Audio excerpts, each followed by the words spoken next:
One last question. Suppose, Lord Russell, this film were to be looked at by our descendants, like a Dead Sea Scroll in 1,000 years' time. What would you think it's worth telling that generation about the life you've lived and the lessons you've learned from it? The moral thing I should wish to say to them is very simple. I should say, love is wise, hatred is foolish. In this world, which is getting more and more closely interconnected, we have to learn to tolerate each other. We have to learn to put up with the fact that some people say things that we don't like. We can only live together in that way. And if we are to live together and not die together, we must learn a kind of charity and a kind of tolerance, which is absolutely vital to the continuation of human life on this planet.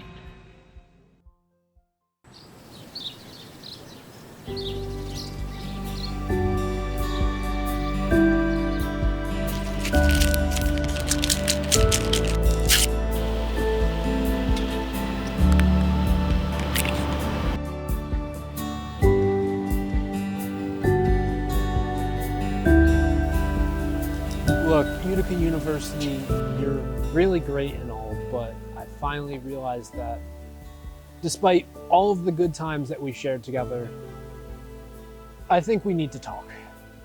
Like, for real. It's just that, you see, it seems humanity is divided and is constantly standing polarized on issues that attract diverse ideologies and perspectives. There's a multitude of different opinions, stories, and beliefs that revolve around us in not only the world, but also here on campus. And because of this, it's inevitable that in the search for answers to challenging questions rooted in philosophical ideas, we become drowned in conflict and disagreement. I mean, not to be a negative Nancy or anything, but it's just simply our human nature. So yeah. Anyway, this one's on me. Have a good day. I'm sure that none of this is surprising, that humanity hasn't been doing too great. Luckily, I have the solution. No, just kidding. Truth is, we've always struggled. At times, we can be ignorant to the full scope of details that encompass the situation, and at times, we might render ourselves blind to different perspectives and fail to remember that in conversation, opposing ideologies can still be respectfully challenged. That is why this show is here, so that we can talk about human flaws and the problems that we face and be able to grow together as a whole. And quite frankly, we've just done a lot of weird stuff, like a lot, that I'd like to have a serious talk about. Regardless of what each one of us believes these flaws to be, for the past 2 years, we've been undoubtedly divided by complex, multifaceted issues, the effects of which have trickled down to make colossal impacts on the lower scales of our society and communities like ours. Sometimes we try to divide the world into right and wrong, black and white, and forget that there's an in-between, a balance. So on this show, we're not only going to talk about our issues, but what it means to be human and the choices that we make, because it's important that we cultivate an environment where we welcome the many perspectives and stories of our peers and avoid the consequences of monolithic viewpoints. Now, everyone's life contains issues and imperfections. It's a fact of life and a fact of being human. We can choose to see it as something that connects us, but the problem is that's how each of us defines those problems based on our individual perceptions that limits the power of this unifying notion. So, what problems do fine people at Utica University feel revolve around us in this complicated, complex world today? That's what we're going to find out by the end of today's episode. But first, in honor of Jay-Z's 99 problems, we're going to be going up to students and asking them what's one problem they've been dealing with recently. That way, we can see how the smaller pieces, the building blocks, connect here on the Utica University campus. So, let's go see what woes have befallen our fellow pioneers. Yay.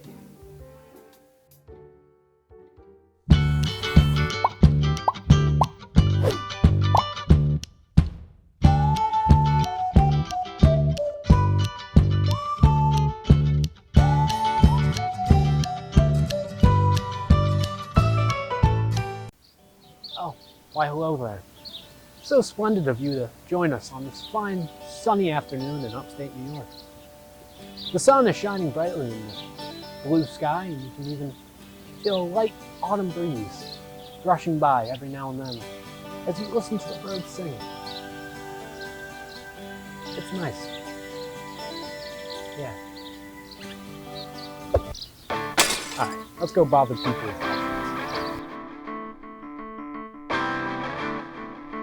What's one problem you've been dealing with recently? I have a pretty lousy pick of professors this semester, I can't lie. What's one problem that you've been dealing with recently?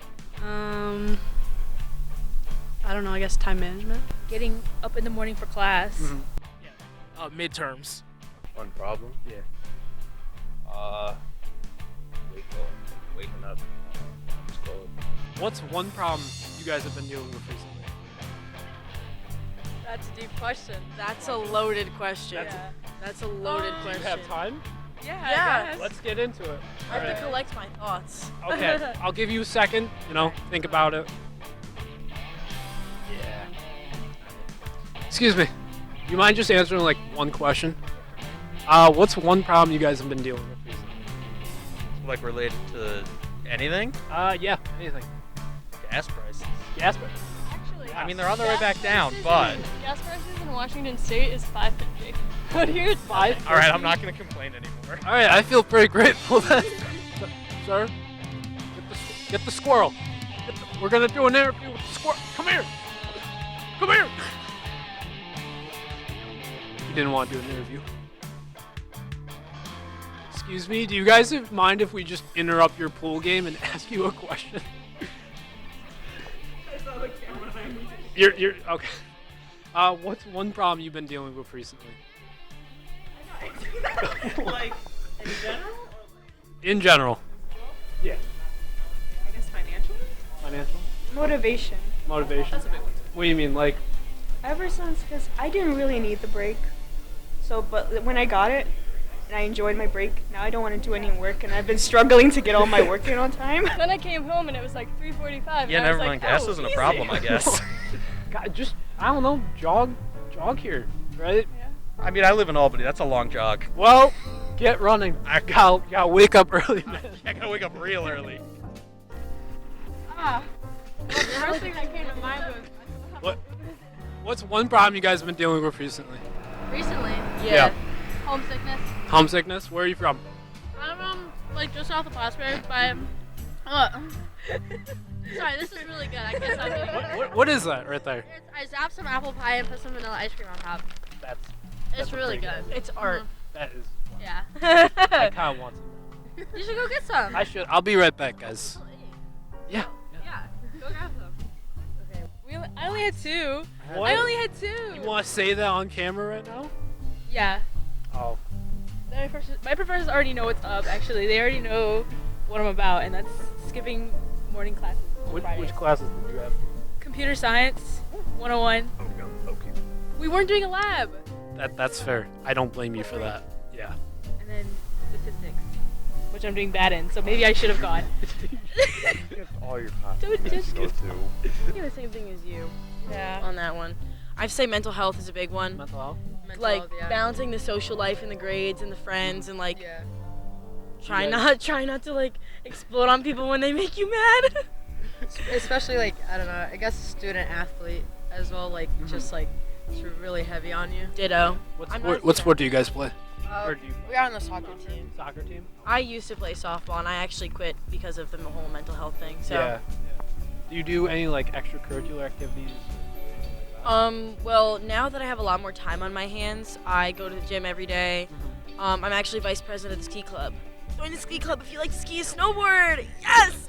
And I actually have more time to do my homework, so I spend a lot of time doing homework and actually getting stuff done and having good grades. So What's one problem I've been dealing with recently? Author William Feather once wrote, "Before it can be solved, a problem must be clearly defined." Well, lately, I've been thinking a lot about us, the people living in this messy, infinitely complicated world, and I've been thinking about the problems that we face. You see, humanity is structured like this constantly shifting, complicated puzzle that can never be solved, and its pieces can never be forcibly moved or fit together. In fact, the entirety of the unsolved puzzle and its pieces are defined by the nature of its constant design. Problems. It's fair to say that despite the astute level of observation skills it takes to notice this, nobody bats an eye or even applauds me for this earth-shattering revelation that I've made, because it's already a part of life that is a reluctantly and widely accepted foundation of our existence. It's like death, inevitable and kind of a bummer. However, if all of us have the ability to come to the consensus that every single day we face problems and obstacles to overcome, then what stops us from standing together in a united front? Now, some of these problems might seem insignificant or small depending on the perspective that we choose to see them from. But let's see if the causes and effects of these issues can be traced back to a much larger, intricate web of choices and consequences.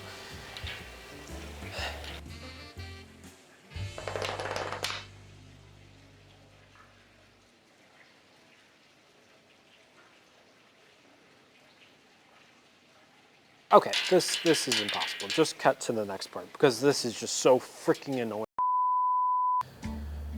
Alright, it's finally time to ask the students of Utica University a few questions about the issues that they believe young people, or even humanity in general, are facing today.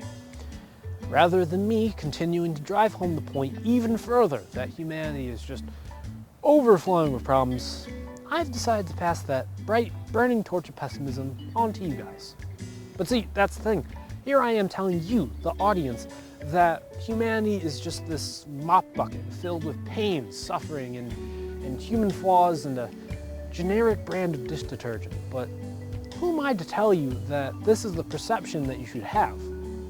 I mean, who knows? Maybe I'm wrong. I don't know.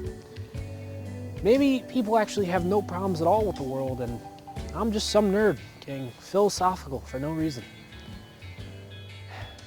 In fact, you know what? I've had a change of heart. In the spirit of a half-glass full kind of perspective, I'm willing to bet that no one will have one negative thing, not one negative thing to say about the world. So here we go.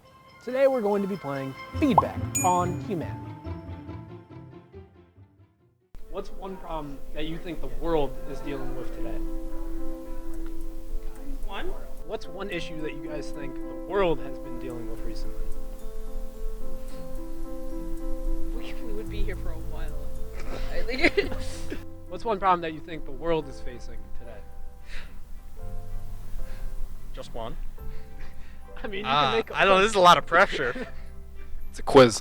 I didn't study. What's one issue that you guys think the world has been dealing with today? Racism.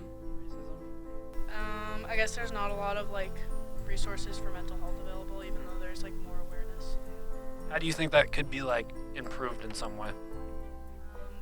More access to mental health resources, just readily available. And how do you think, what are the, when you say mental health, what do you mean by that?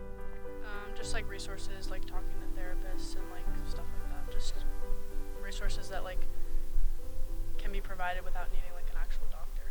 There are so many problems. if you want to go specific, women in Iraq aren't being treated as equals.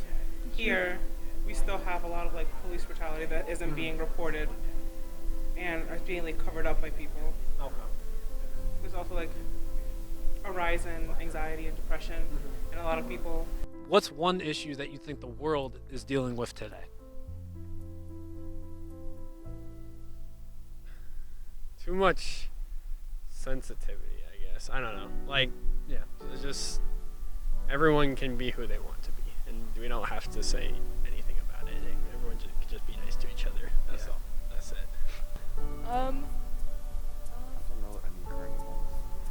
I'm working on a current event talk because I work for the Women's Resource Center. Oh, really? So we're talking about what's going on in Iran. So What's going on there? there's obviously a women's rights movement. It's just like it's not even the thing people get wrong is that it's like against the hijab. It has nothing to do with that. It's against the government controlling what women can or can't do with their bodies. So that's basically what it's about. It's like informational and opening a discussion. Has it been like ongoing, or like when did it start? It's kind of started mid-September. Oh.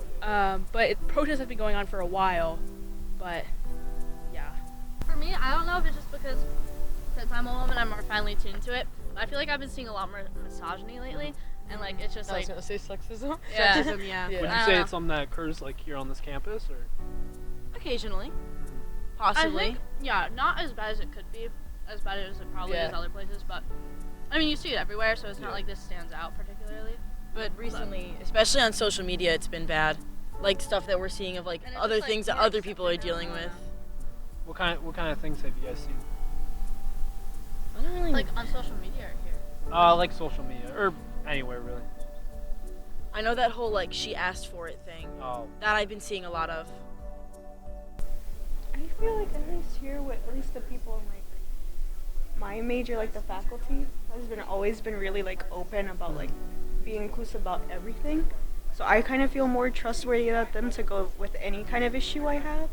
But I know it's like not the same for at least for like other faculties and other like communities, or at least maybe another faculty even here. Yeah. Like kind of like maybe the chem department is more like inclusive than, I don't know, the business department. I Right. wouldn't know. So I just feel like at least having like being open, like, hey, these are issues, you can come to us, or at least like being, because I remember once like one of my teachers contacted me like, how can I be more inclusive to my Muslim students during Ramadan? And I'm like, I wasn't expecting it, and I was like flattered that like you would ask someone to be inclusive to me during this time that I'm fasting. Yeah. So I'm like, that made me feel like more like I trust you more, and it's like kind of like I'm open to at least like seek support here. So I feel like at least as a community, just offering the support and not really Right. forcing anyone to get it. Because I feel like if I like tell an individual, oh, you should do more work like this, I feel like I'm just like not really being empathetic to how they might be going through, because I probably won't understand 100%. God, I'm on the spot. I'm not good on the spot. I'll let you think about Okay. anything. I mean, everything. the climate, the social people, the world as a whole. True. I don't know. There's just a lot, like, it sounds like a small thing, but it's been like a lot of really small things that It I've adds been up noticing after a lately. while. Yeah. Yeah. Adds up. Anything else, guys? Any other problems that you think the world is dealing with, or that you guys have? Have you like seen any problems that you want to talk about? Go around asking other people. Oh God. That's right. You know what? I always ask them how they're doing. They never ask about me. How are you doing? I'm doing good. Thank you. I'm glad to Thank hear you it. for asking. I'm glad to hear it. You guys are probably the first people to ask me that. Wow, these are some nice people. Nice people. All right, thank you guys. You too. You too. I would say things like try to like remove the stigma around mental health. Like a lot of people, if you say, "Oh, I have depression," be like, "Oh, so you are just sad all the time." Like it goes a little deeper than that. Yeah. It's not just being sad all the time. It's also a lack of motivation to do the basic things for yourself, like your hygiene, your eating, stuff like that. But also like just resources. I guess like here in Unica University, we have like the counseling offices for free, but not everyone has that. Right. And trying to get the money for a therapist can be daunting or just impossible for some people, or they have to wait like a long time in order for them to be in that kind of position. I feel like a lot of these like anxieties also on a spectrum, and depression's on a spectrum. Like all of these, like some people have more severe and some people don't. So like if we're on like different like sides of the spectrum, or like my thing is like from a more different like causation like internally than yours, like I don't, it's like so many different approaches. Like I can't just take your way and it'll help me, and I can't expect like my way to help you. But it's like we can share our experience and be like, this is what I did that helps me out. Maybe it'll help you out. Some people's anxiety are heightened to the point where it just completely blocks their day-to-day thinking. Then there are some people with not as severe, still completely valid that they have it, but like it's not as severe that they can still like go out in public and enjoy a night out with their friends. Some people can physically like not leave their house, or else they will like have a panic attack. That's how. So that's where like the differences come in. One last question: who's winning? Do you guys remember? Me. Oh my god. Neither of us know how to play. I have no idea how we got here. My ball keeps jumping. Well, this is the perfect opportunity to show those skills off to the camera. I mean, are you sure? I mean, No, why did we not hit the ball this time? let's see. Let's see. You got this. Oh my god. See, look. So you're winning, right? Okay. So I was wrong, but at times like these, I like to cheer myself up with a little quote from Romanian philosopher Emil Cioran. No one recovers from the disease of being born. A deadly wound if there ever was one. Man, I feel better. Anyway, in all seriousness, the only reason I'm saying all of this is because I believe that beneath the surface of everything in this world, there is a philosophical question to be answered. Philosophy not only ties into all aspects of life, but is a type of thought that encourages deeper and critical thinking of the world around us. For instance, think of all the problems that our fellow pioneers said were facing the world today. For each of those problems, each person, based on their own experiences and ideologies, perceives and defines that problem in a unique way. And that's why asking the question, why is a problem a problem, and trying to find some sort of understanding between contrasting ideologies will help all of us, even if it's just here on this campus filled with over 5,000 voices, to communicate better with each other. That is what this show is about. The students at Utica University talking with each other about topics that concern us as not just people, but as pioneers who forge ahead into progress and a brighter future by never standing still. So, yeah, we really need to talk.